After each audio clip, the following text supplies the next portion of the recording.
We had yesterday on the radio award-winning director, TV host, former head of the Screen Actors Guild, movie star, Ed Asner, who's a very credible individual. You may not agree with his politics sometimes.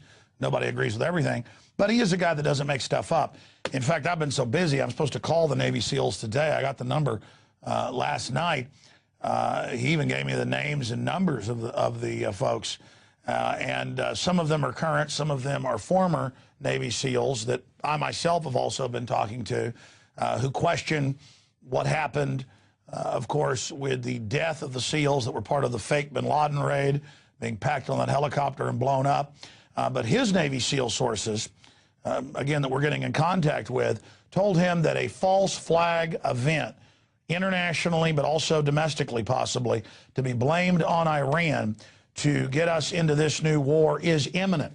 And when you have the main national security advisor, as we covered last week, Mr. Clapper, openly writing for the Brookings Institute that a provocation, a staged provocation is needed, kind of like when the neocons wrote the PNAC documents saying a new 9/11, Pearl Harbor type event was needed. It's very, very creepy.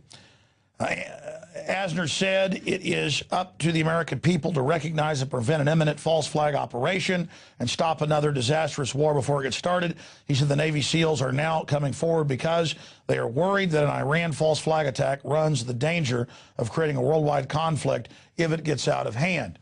And it's been the military for the last 5 years that continues to stop this war with Iran that Russia and China say they're going to get involved in. And don't forget, Pulitzer Prize winner Cy Hirsch came out 5 years ago, well, it came out 4 years ago, right when Cheney was leaving office, and said that a year before, so a total of 5 years ago, that, then this is teleprompter free, so I'm always going from memory here. You can look it up for yourself. It's not like the info babe or whatever, just all slickly reading off a teleprompter. This is real data. He wrote in New Yorker magazine and gave a speech at a university, Cy Hirsch did, saying that his White House sources told him Dick Cheney tried to order the SEALs and the Navy to paint up U.S. ships like Iranian patrol boats and have them attack destroyers. But Admiral Fox Fallon, we now know, said no to that.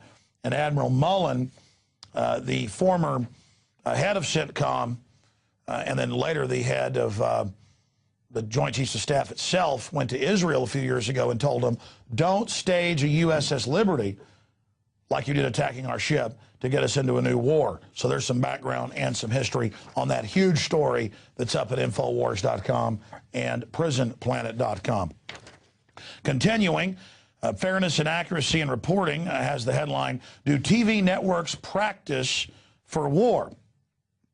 I remember seeing a documentary a decade ago, about 20 years ago, when they launched the first Gulf War, when CBS and ABC, and it had all the clips in the documentary that I saw on PBS that aired a decade after the Gulf War, where they were drilling and preparing and had Dan Rather and others scripting and rehearsing how they would cover the news once the war was started, and they were working with the Pentagon. And so Alexander Cockburn in Counterpunch reports that he was visiting ABC News the other day to see a friend who works in graphics. When I went to his room, he showed me all the graphics he was working on in anticipation of Israeli attack on Iran. Not just maps, but flight patterns, trajectories of 3D models, U.S. aircraft carrier fleets, and more. And it just goes through all of that. So, yes, it's all highly, highly scripted. Continuing, I saw a report a few days ago where the High Court in England has ruled that one of the heads of the global Rothschild family that's very secretive about their wealth, but it's estimated to be around 300 trillion leveraged of different derivatives and things they've sold the world population. 300 trillion, you heard me right. When you hear about Bill Gates being the richest guy, give me a break, he's nothing. I've seen Financial Times of London articles years ago that whenever they bust a Russian oligarch, and he's supposedly worth 20 billion bucks or whatever, they find out he's a total front owning nothing, and you guessed it, works for the Rothschilds. So this is nothing new. This has been in major British papers.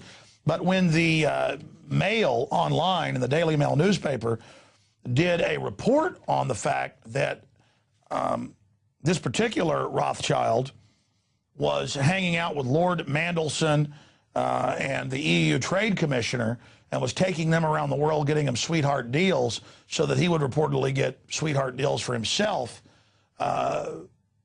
He sued the Daily Mail for saying that he was, quote, a puppet master. I mean, the Rothschilds are the definition of puppet masters. And they've gotten really good about hiding their wealth in the last 100 years. They were a little more conspicuous before that, and that's why they own more palaces and real estate than all of the world's royalty combined.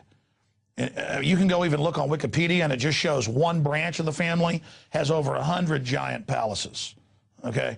And that's just the palaces.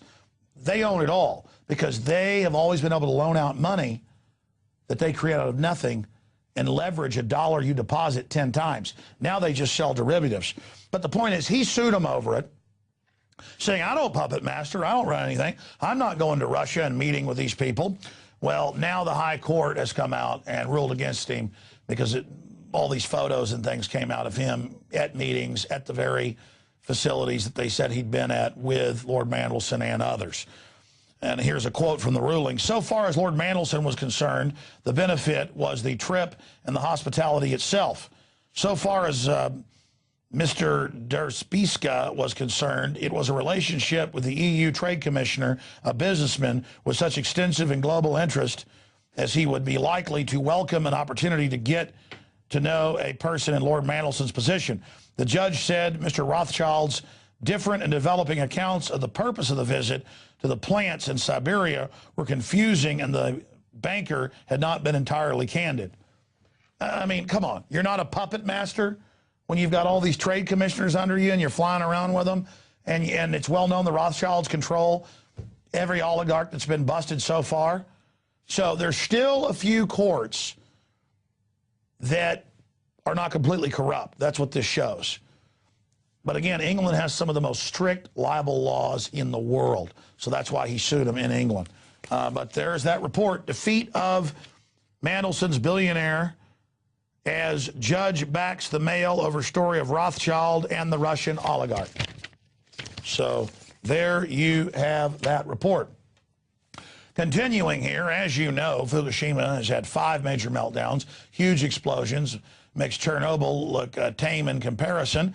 And all over, not just the United States, but Europe, because we're in the northern hemisphere, and the trade winds and jet stream goes from Japan over towards the east. I know you think of Japan, I think of Japan as east, but it goes from Japan east over the Pacific, over North America, over the Atlantic, over Europe, over the Middle East, Central Asia, and then right back over Japan. It's a globe, goes in circles, and so that stuff is just coming over, coming over, coming over.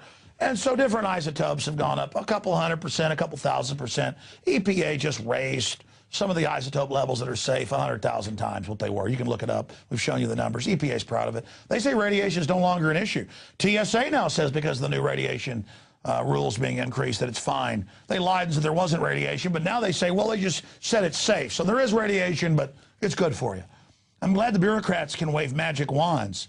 I didn't think abracadabra worked like, I'm a trendy bureaucrat, eugenicist, radiation good. And you just go, and then it's just no problem. But you've got to do the trendy face. Trendy. As long as GMO sterilizing all the mice they feed it to, it's all right for us. Trendy. Carbon dioxide evil, radiation good. Trendy. That's enough, Gary. Another Team America quote. We need an actor, Gary. Sorry, what were you saying, Marcos? Exactly. We need an actor, Gary. But again, the bureaucrats say it's fine, and Monbiot and all these big globalists, world government eugenicists have said they're for radiation. He said, Fukushima has made me believe in radiation. In fact, people won't believe it. London Guardian, George Monbiot, top globalist minion pusher, pimp, saying, Fukushima has made me believe in nuclear power. It's like you eat something and you die, then they say, oh, it's good for you. But here's the news. Fukushima reactor temperature surpasses 752 degrees, more than 4 times maximum for cold shutdown. But I don't want to hear about science. They told me months ago everything's handled there. All you've got to do is, again, wave the trendy wand, trendy, and then it handles everything. In other words, the thermometer is showing temperatures more than 4 times higher than 100 degrees Celsius limit for cold shutdown. TEPCO claims that such high reading means the thermometer must be broken, even though there's smoke seen coming out of it. They claimed all those big explosions were no big deal and hadn't breached the containment. Of course, they got caught lying about that as well. But again, doesn't matter because the Japanese government's got what our government's got.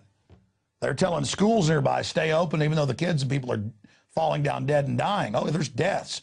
They just go, don't worry about the fact you're dead. Trendy. That's all you got to do. It's like a little magic wand. You just like, imagine the power. It's like Harry Potter's real. I mean, as long as you're a government, well, oh, I insulted Harry Potter. The pen broke. See, I made fun of a trendy wand. Not trendy. All right, I'm sorry. I mean, the radiation's raining down on us. In '86, for at least 6 months, no food grown in Europe could be eaten, no milk, nothing because of radiation. They just said, nope, ship it in, especially kids with fast-growing cells. You know, kids get affected more by radiation, don't eat it.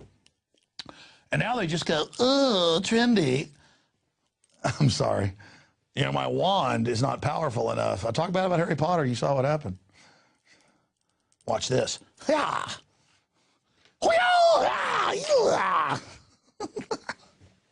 In 3D. Listen, if I was a government bureaucrat, they're like wizards. I could just go, I can fly, I'm government, and just like fly to the moon. You could have spaceships with like windows in them, not even portals. You don't even need oxygen. It's just like, radiation's good, world government, trendiness. All right. You guys should not laugh at my jokes or I'll do it more. Oh, God. I already taped the interview with Palast earlier. It's a powerful interview, and I really covered some key stuff at the very end of the show and an extended comment after he was on with us. The truth is, the bizarro-ness of them saying high levels of radiation are safe for us gets me very angry, and it's affecting all of us. And I'm still sitting here being bathed in radiation, not moving to the southern hemisphere.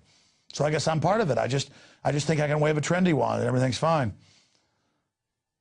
What would be the name? What is the name of Harry Potter's wand? Google that. Is it Tallywhacker? There it is. Oh, my God, a hogwart. It's called a Voltmert, Harry, Hermaphrodite, and a Ron. Okay. My God, think of the power I'd have with one of those. That must be what the EPA has. They've just got a little hogwart wand, better than my Bic pen. I mean, look at these Bic pens. You get like 20 of them for $1, but you see why. They got little microchips in them so Harry Potter can control them. All right, that's enough. Possibly to be blamed on Iran to get us into this new war is imminent. And when you have the main national security advisor, as we covered last week, Mr. Clapper, openly writing for the Brookings Institute that a staged provocation is needed, kind of like when the neocons wrote the PNAC documents saying a new 9/11, Pearl Harbor type event was needed. It's very, very...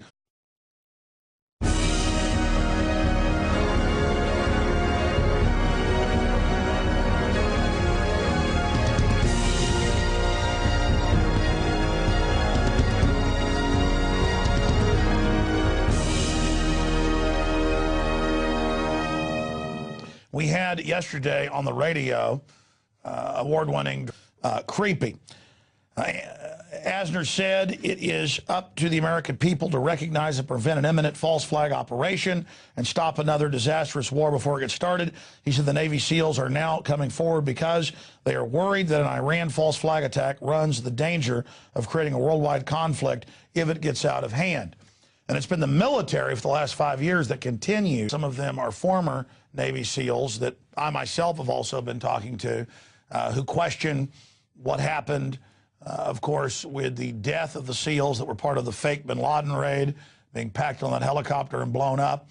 But his Navy SEAL sources, again, that we're getting in contact with, told him that a false flag event internationally, but also domestic director, TV host, former head of the Screen Actors Guild, movie star, Ed Asner, who's a very credible individual. You may not agree with his politics sometimes. Nobody agrees with everything.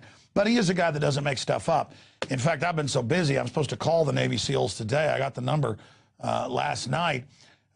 He even gave me the names and numbers of the folks. And some of them are current.